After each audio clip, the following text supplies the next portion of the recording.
জুলাই আগস্টে ছাত্র আন্দোলনের পর বাংলাদেশের রাজনীতিতে ব্যাপক পরিবর্তন এসেছে। গত ৫ আগস্ট প্রধানমন্ত্রী পদ থেকে পদত্যাগ করে ভারতে পলায়ন করেন শেখ হাসিনা। আওয়ামী লীগের নেতা এবং সাবেক মন্ত্রীরা অনেকেই দেশ ছেড়ে পালিয়েছেন। শেখ হাসিনা সহ আওয়ামী লীগের শীর্ষ নেতাদের বিরুদ্ধে গণহত্যার শয়ে শয়ে মামলা হয়েছে। শুরু হয়েছে বিচার প্রক্রিয়াও।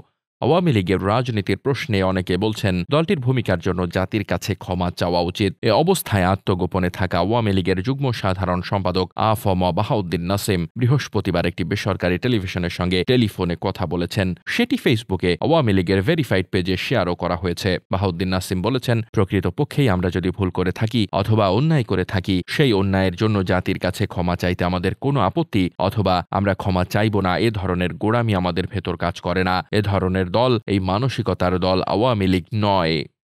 জুলাই আগস্টের ছাত্র আন্দোলন দমাতে আওয়ামী লীগ যে ভূমিকা নিয়েছিল তা নিয়ে দলটির কোনো অনুশোচনা রয়েছে কিনা এমন প্রশ্নের জবাবে ওই ফোন আলাপে নাসিম আরও বলেন, অনুশোচনা কি কারাগারের ভেতর বসে করবে আওয়ামী লীগ, নাকি জঙ্গলে পাহাড়ে বা নির্বাসনে গিয়ে অনুশোচনা করবে? কিভাবে করবে? সেজন্য তো উপযুক্ত পরিবেশ নিশ্চিত করতে হবে। সেই সুযোগটা কি দেশে আছে এখন? স্বাভাবিক পরিস্থিতি হলে নিজেরা দলগত মূল্যায়নের মাধ্যমে ভুল চিহ্নিত করে আমরা কি ক্ষমা চাইতে পারি না?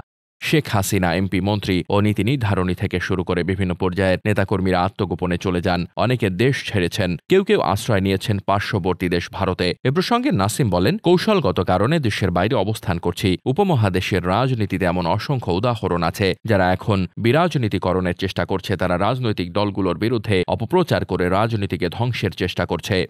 জুলাই আগস্ট মাসে আন্দোলনকারীদের নিহতের ঘটনায় সারা দেশে শেখ হাসিনা সহ নেতাকর্মীদের নামে গণহত্যার অভিযোগে দায়ের হওয়া মামলার ব্যাপারে বাহাউদ্দিন নাসিম বলেন, দলের মন্ত্রী, এমপি সহ সারা দেশে নেতাকর্মীদের নামে হাজার হাজার মামলা হয়েছে। দলের সভাপতি শেখ হাসিনার নামে ২৫০ শতাধিক মামলা হয়েছে। গ্রেফতার হয়ে কারাগারে শীর্ষ নেতারা, আত্মগোপনে রয়েছে অনেকে। এর মধ্যে রয়েছে গণহত্যার অভিযোগ। অথচ উপদেষ্টারা দেশে বিদেশে বলে বেড়াচ্ছেন এই আন্দোলন পরিকল্পিত ছিল। তাহলে অভিযোগ কেন আমাদের দিকে? আর গণহত্যার বিচারের জন্য প্রধান কৌশলী নিয়োগ দিয়েছে যে কিনা সাজাপ্রাপ্ত যুদ্ধাপরাধীদের আইনজীবী ছিলেন।